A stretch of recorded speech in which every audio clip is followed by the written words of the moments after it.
Bridgewater will start for the next 2 years. But there's just so much movement at quarterback. You got Garoppolo, we've heard stories, Matt Stafford. We know teams like New England have to make a move. So Daniel Jeremiah is an NFL scout formerly of the Eagles, the Ravens, and the Browns. Terrific. He does the Chargers analyst work here in Los Angeles. Somebody I really trust on Twitter, it's @MoveTheSticks. Joy Taylor works with him. Daniel Jeremiah is now joining us, former scout for 3 teams. So I think this is interesting. Let's go. You released your mock draft. So now you're not predicting just who are the best players. These are where you think guys go. So let's start with the number 2 pick. Zach Wilson goes to the Jets. So you have Zach Wilson ahead of Justin Fields. You do have Carolina taking Justin, which makes sense to me. So why do you like Zach Wilson more than Justin Fields? He played better. When you watch him this year, I don't think it was really close when you just study the tape and what he did. And I know with Zach Wilson, people are going to say, oh, who was he playing for? Who was he playing against? The competition. The throws that you see from him, Colin, they translate in any level of football against any opponent. I mean, they are wow throws. He's just loose. He's natural. There's a great instinctive flair to his game. He's an exciting player. The durability and the frame is a little bit of the concern, but when we see him on the hoof and we see the measurables, it's going to be darn near identical to Aaron Rodgers. So he's a talented player. You have Atlanta at 4 taking Trey Lance. Now, I've seen his YouTube stuff. He's very active. That's all I get. You've seen more. Why do you like him more than Justin Fields?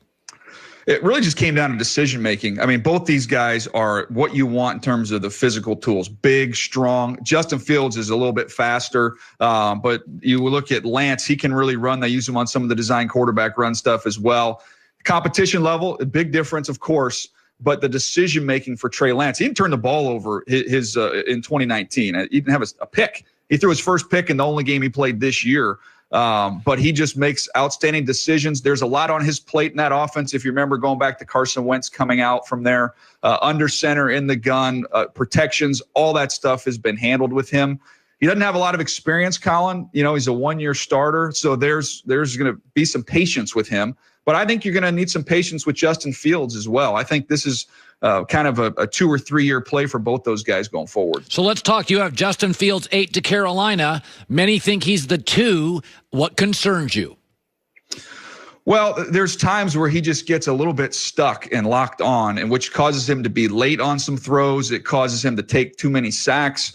There's some bad tape this year. When you watch what Northwestern did, when you watch the Indiana game was not a great game for him. And then I know, he was phenomenal against Clemson. It is probably the best quarterback tape that anybody had this year was his game against Clemson. So I know it's in there. I know he can do it. But there's still things he needs to work on, really just speeding up his clock.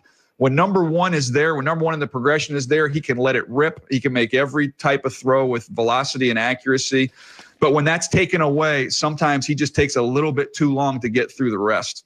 Okay, so I said yesterday there's about 3 or 4 players at draft that I think are can't miss. Other players, I think landing spot and coaching matters. My 3 were Trevor Lawrence, Penei Sewell, the left tackle from Oregon, and Pitts, the tight end from Florida. Do you have 3 guys that landing spots irrelevant? They're just going to be great. Yeah, I mean, I have my top 50 list, which will come out next week, and it'll give you a little sneak peek. The top 3 players to me, Trevor Lawrence, would fall in that category. Right after him, to me, I think Jamar Chase from LSU and what he brings to the table would fall in that category. And then you go Kyle Pitts from Florida, the tight end. I think all those guys are unique, rare players that have, the traits that you want, the competitiveness that you want, and the production that you're looking for. So to me, those are 3 guys, 1, 2, 3 best players in the draft. All right, I want everybody to look at this again. Daniel Jeremiah, his first mock draft. This is one of the mock drafts I really depend on because I'm a mock draft nerd, and I sit around at night eating crackers looking at everybody's mock draft. His is great. So the one thing that jumped out to me, you have Kyle Pitts going to the Niners at 12 with George Kittle. That will look like a pro wrestling thing. You're going to have guys that don't even look like other NFL players. My first takeaway is poor Sean McVay. Poor Pete Carroll. So you love Pitts, the player, as well. Yeah. Yeah, he's a phenomenal player, and that's why I think sometimes people struggle with the difference between a mock draft and how you rank the players in your top 50 list. Because what happens in a draft like this one, Colin, when you have 4 quarterbacks go in the top 8 picks, it's going to push people down. When you have teams with young quarterbacks with terrible offensive lines, you're going to see some teams go a little bit more towards need. And then you also have, when you look at the teams picking in the top 10, you look at Miami, who has Mike Gesicki. They're probably going to look to add a receiver. They feel okay at the tight end position.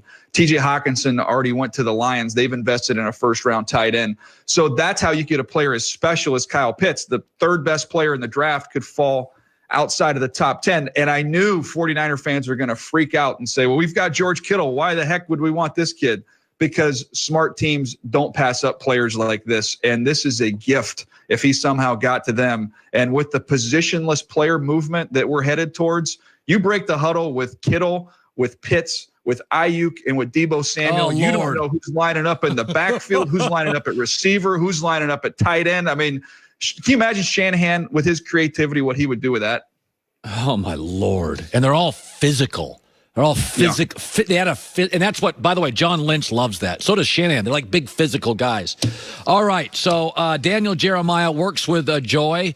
You're lucky. She's great to work with. So he's got Trevor Lawrence 1 to Urban Meyer and the Jags, Zach Wilson, and Jamar Chase. By the way, I only got a minute left. Sam Darnold, if you're the Jets, that means they're probably going to trade him. What's he worth? Well, I think before the season, I would have said you get a 1, and then going through the season, I thought, man, that's you're not getting a 1, so you're looking at maybe a combination of some later picks. The interesting thing, Colin, when you look at who they hired and where they came from, do you think they might know what Kyle Shanahan thinks of Sam Darnold and what his value is from teams outside the league? I think that'll benefit them as they go through this process, but. You mentioned it there. I'm not the lucky one. You're the lucky one because you get to work with Joy every single day. Yes. I only got to work with her 1 day a week. You're right. I've always known Joy was great from watching you, but working with her, it takes it to a whole nother level. She is the best. Thanks, DJ. You are the best. Daniel, thank you very much. Daniel Jeremiah. Thanks, buddy. See you, man. Yes, Joy. Let's not go too crazy. Listen, I got to work with her Monday through Friday. Start puffing it up here, and it's going to be nothing but, I'm going to start getting unruly. Yeah, unruly, exactly. I said one nice thing about Goulet giving me hockey scores. Yeah, I've had to deal with this for, a lot of years. Black consequences Rifle, of flattery. There we go. Black Rifle Coffee Company, veteran-owned, serving premium coffee. I just talked to the people there yesterday that love America. Go to blackriflecoffee.com/herd. 20% off your first coffee club order. It's really good. This show is flying by. It's an anniversary today in sports. I want to get to that next. The Herd.